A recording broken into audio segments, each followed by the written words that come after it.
Hello everyone and welcome back to my F1 2019 career mode for the Belgian Grand Prix today.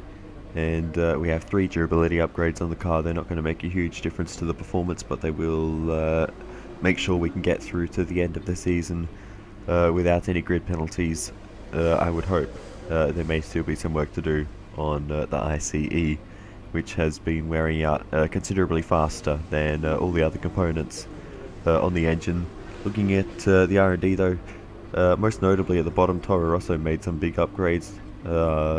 No one's really gaining too much on us at the moment, so there's not really any big issues for us there. We have dropped down a little bit on the engine side. We're still top on the chassis and aero, so that's all fine. We're still the fastest car, but Haas have the best engine at the moment. But anyway, let's get into practice and qualifying rather, and get the weekend underway.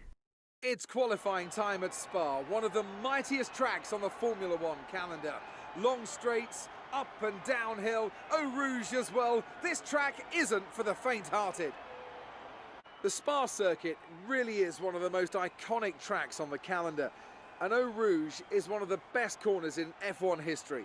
A sweeping left, right, left with a blind summit. It's a downhill start with a sudden elevation change as you surge into a steep uphill section. From within the car, you cannot see the exit until you crest the hill. It's essential to stay flat out as the long Kemmel straight continues to climb immediately afterwards. I want to talk briefly about the strategy in these qualifying sessions. Anthony Davidson, how can a driver adjust their approach to gain those critical extra tenths of a second? Well, qualifying isn't about adjusting your approach necessarily. It's more about trying to repeat a low fuel run that you've practiced prior to this session. You're looking for perfection on the lap, and that's hard to achieve if you're trying something new. There are some variables that can stand in your way, however. Track position or unexpected yellow flags, for example. Coupled with ever-changing track conditions, it's important to be out there at the right moment. But as a driver, you have to try and ignore these distractions and just keep your mind focused on that one perfect lap.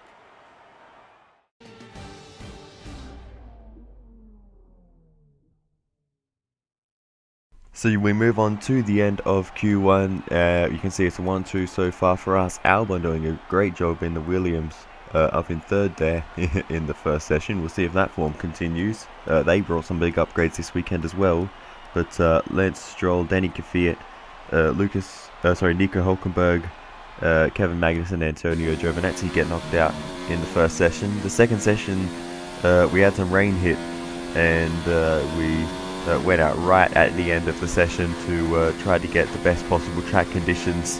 The rain started out heavy rain at the start of the session, but it did dry off at the end. So here we come to the end of our lap in Q2, just about getting it stopped for the bus stop, and very easy on the power on the exit and across the line. And we go fastest in Q2. So that is a really good sign of our pace in the wet, but it's not so important. But sometimes you can get strange results in the rain. Lucas Weber gets knocked out as well as Albon, so they've been 2 consistent drivers recently. So a bit of a surprise to see them knocked out, but Lando Norris, Kimi Räikkönen and Daniil Ricciardo also knocked out in this. George Russell in the Williams getting through, so a good effort from him. Bottas only just getting through really in P9, so not good signs for the Mercedes car. But we go back to running in the dry in Q3, and just about getting through Eau Rouge pretty well into Les Combes, and very tricky to get through there, running over the curbs and not sort of getting caught up on the curbs, but we managed it on this occasion pretty well, and through these 2 corners really nicely. I'm really happy with those corners. Mounted the curb there a little bit too much, ran wide through the second part of Pouan, and now into this section of track that I've forgotten the name of, getting through there pretty well. Obviously there's a little bit of room for improvement. Missed the apex of Stabilo, and now the run to launching one. Had to lift off there. Ideally you can take that flat, but into the bus stop for the first lap, and just running in a little bit too deep, so there's room for improvement on this lap. So we'll see where it puts us. For now we're in P2, but not many laps have been set, and we're going to go again. But you can see in the top right we're running out of time, and unfortunately I've misjudged it, and we're going to be stuck. Nice job. In 4th position. So it's still a decent result, but not great. With qualifying finished, it's time to remind ourselves of our top 3. Leclerc, Vettel and Sergio Perez. With qualifying wrapped up, we now have our grid lineup for the big race tomorrow. Be sure to join us then for what will no doubt be a fantastic race. So it's P4, Ferrari 2nd and 3rd, Charles Leclerc on pole, so no big surprises there. Hamilton's struggles in the Red Bull continue with an 8th place qualifying. But anyway, let's get into the race and see how we go.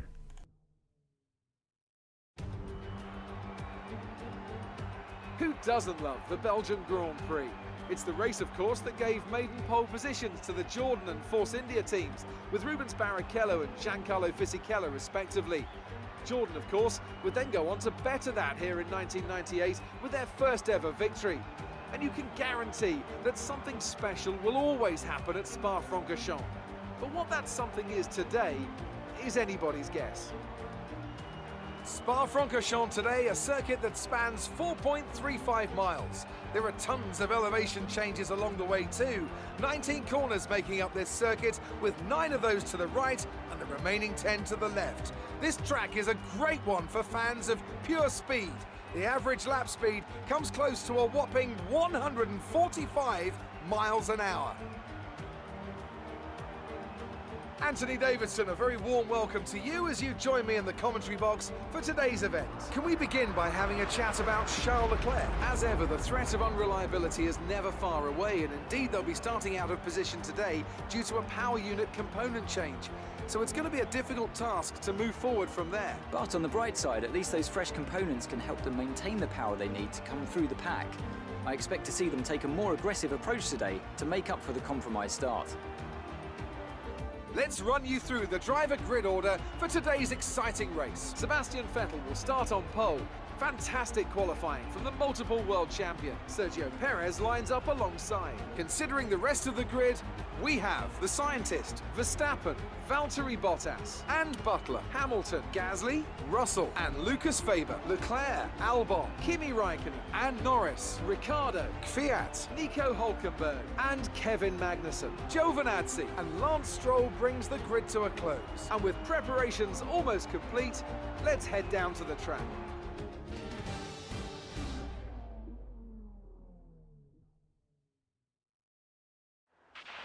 Okay, remember to brake early for turn 1, as the pack's going to bunch up. There's plenty of runoff if things get too close. Thanks, Jeff. So as you saw in the intro sequence there, Charles Leclerc has a grid penalty, so that's dropped him down the order, elevated us into 3rd front row lockout for the Ferraris now. But no rain throughout the race. It's a simple one stop, so nothing more to say on that. So let's get ready as we now go to 5 red lights.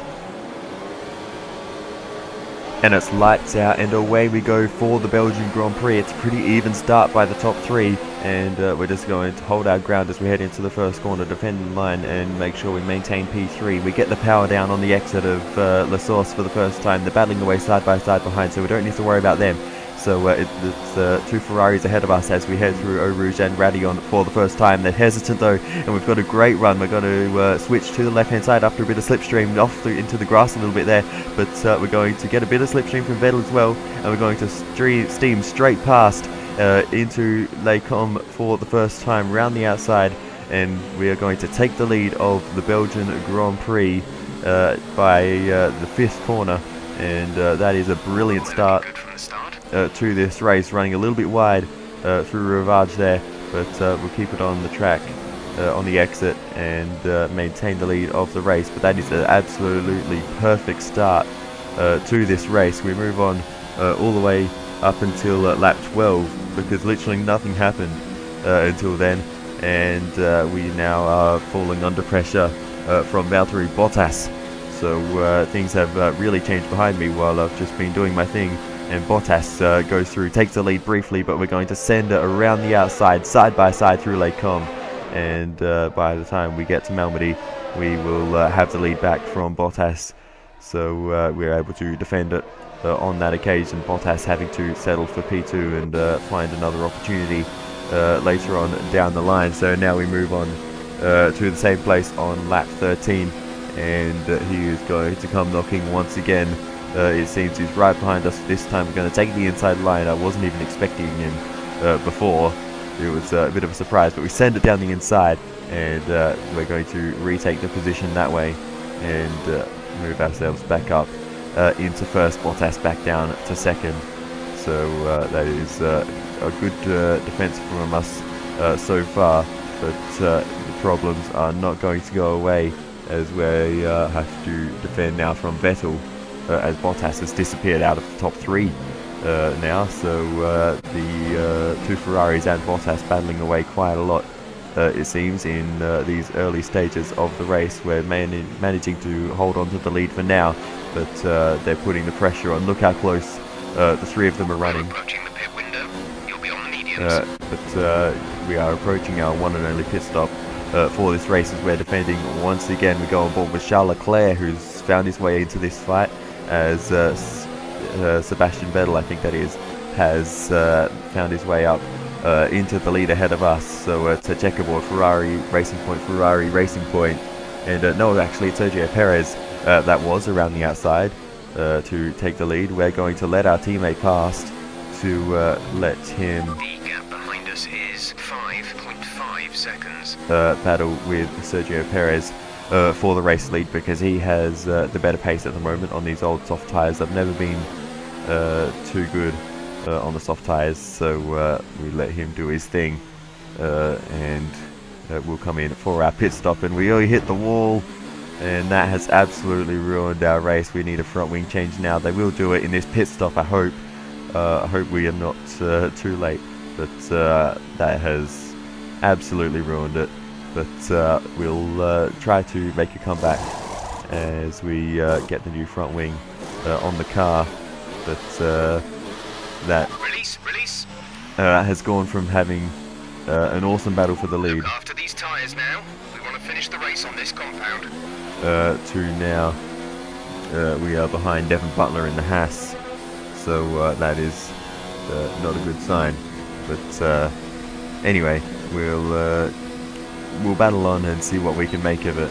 But the signs are not looking particularly good at the moment. But in the slipstream of Butler, we couldn't get him into Leclerc, but on the run through Blanchimont, we should be able to make a move into the bus stop, maybe down the inside, and he squeezes us a bit. We go in a bit deep, but we do get the position despite him moving in the braking zone slightly. But we get it done and move our way up ahead of him.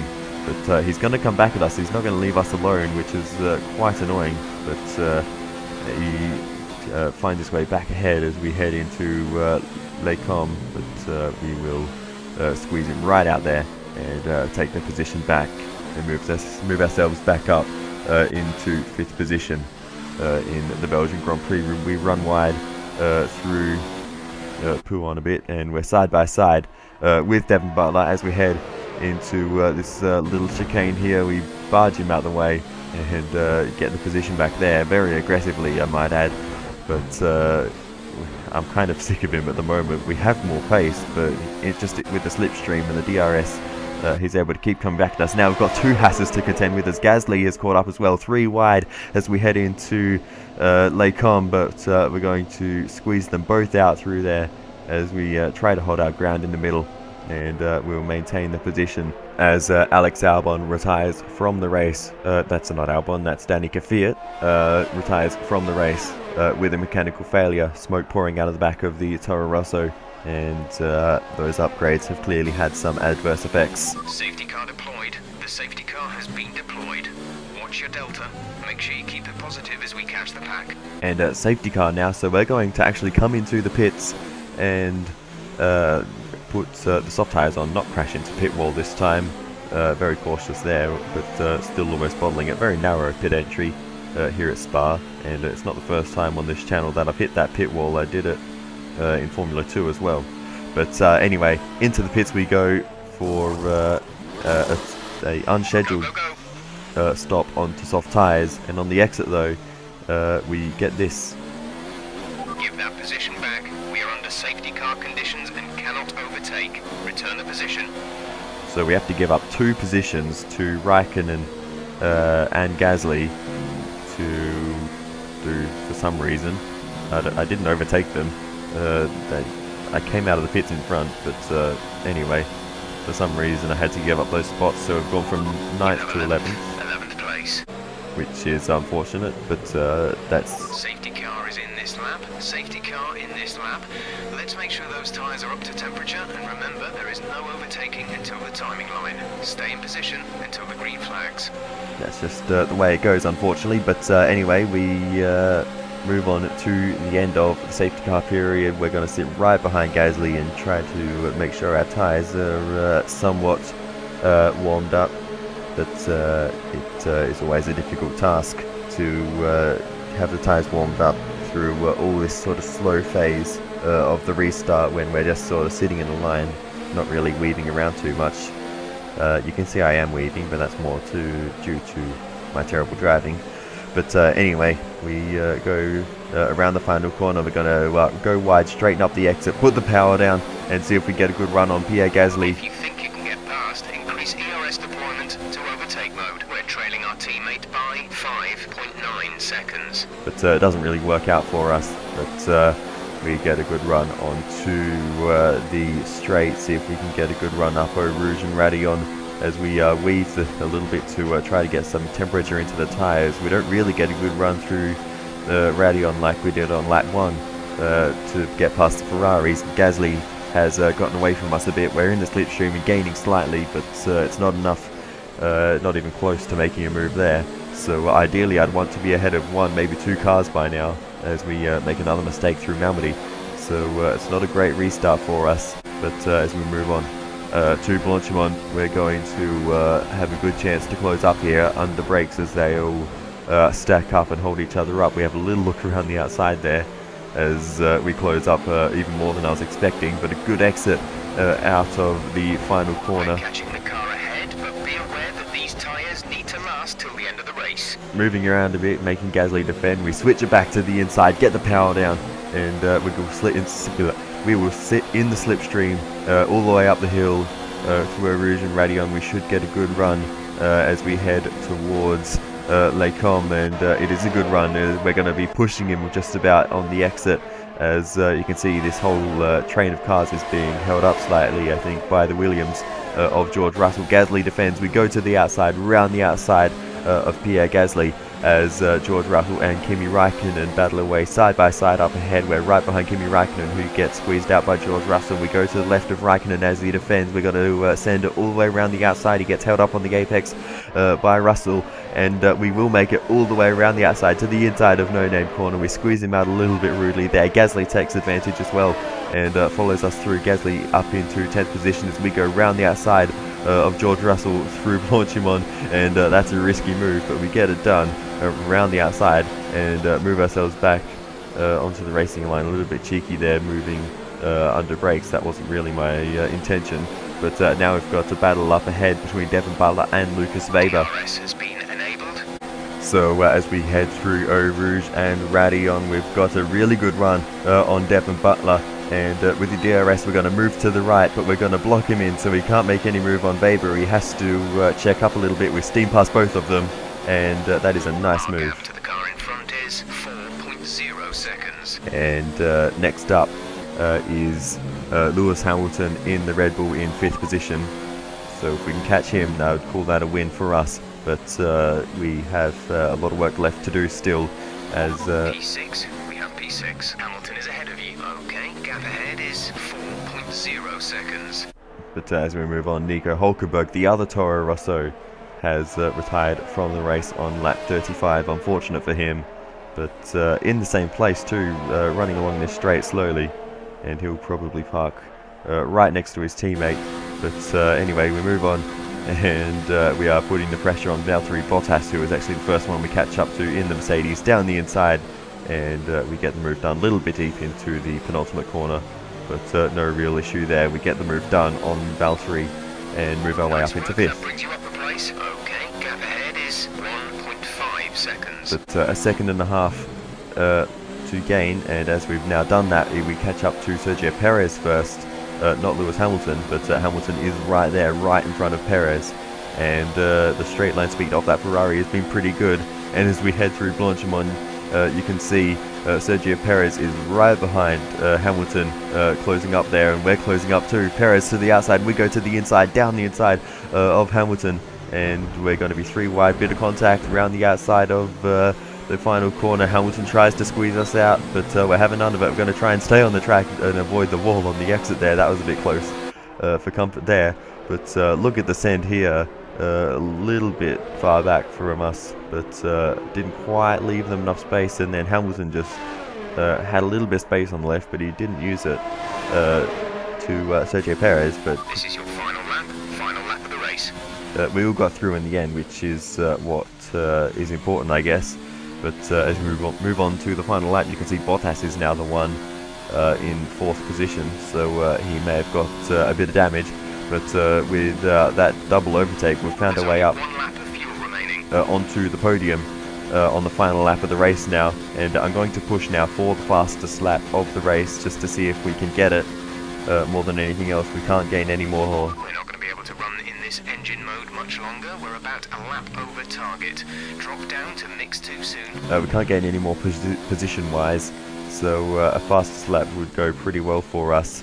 So as we end off the 2nd sector, it's a purple 2nd sector, so we are on track for a fastest lap with a green and a purple.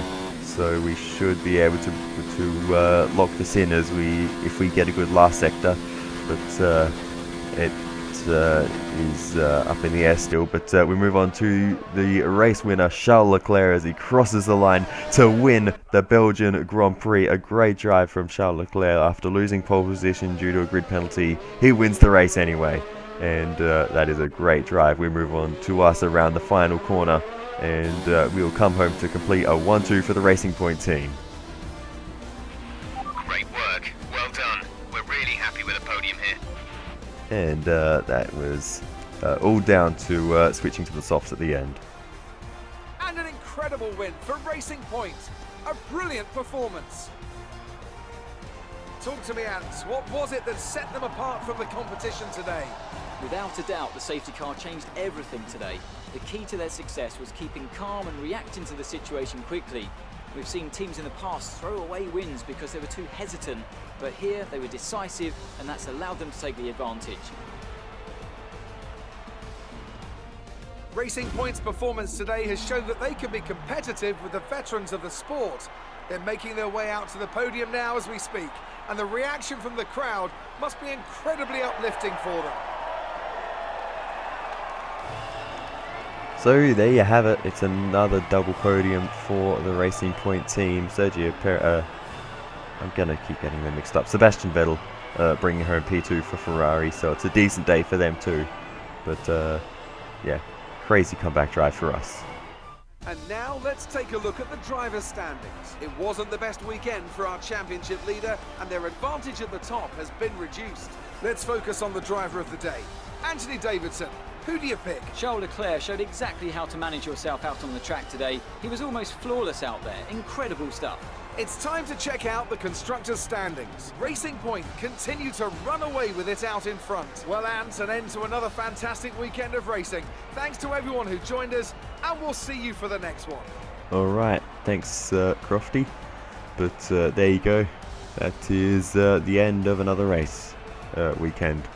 But that was yeah, bit of a crazy one at the end on the soft tyres, trying to get in as many overtakes as we can. Max Verstappen down to 10th at the end of that race, behind Kimi Raikkonen, which is an interesting one. Sergio Perez down the order as well. So yeah, a bit of an interesting one in terms of the finishing results. But I actually recorded this over 2 days. with a mid-session save, so that takes away the option of watching the highlights. So we're just staring at this screen today as I do my usual little rant about the race. But yeah, Hamilton again struggling in the Red Bull. But anyway, let's get into the interviews and stop all this rambling. Great work out there today. Let's have your thoughts. We all underestimated you, didn't we?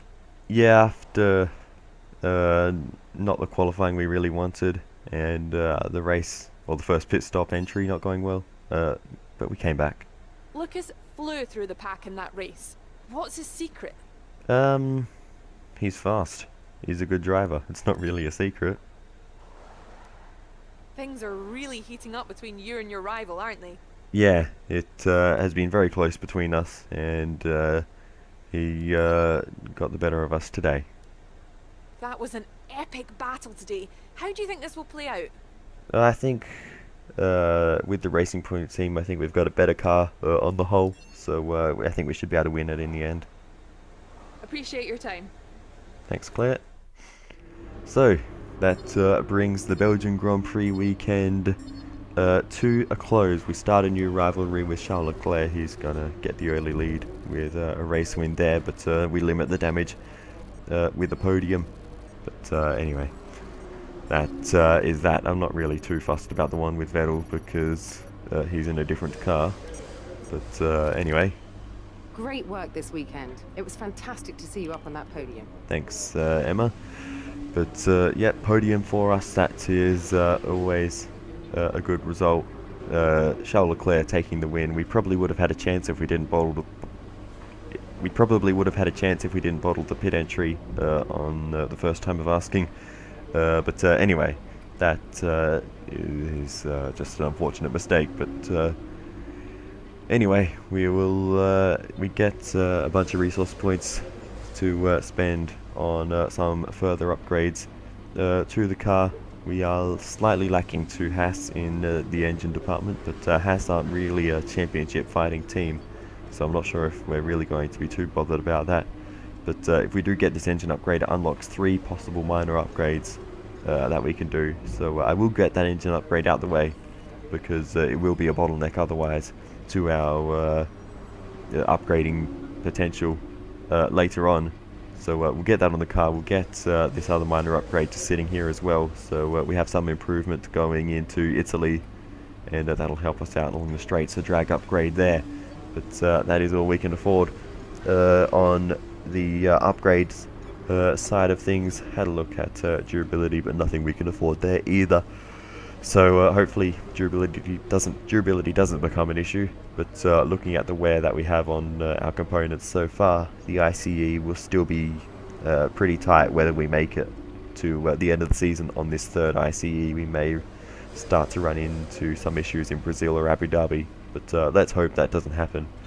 But anyway, thank you very much for watching this video to the end, and I will see you in the next one. Goodbye.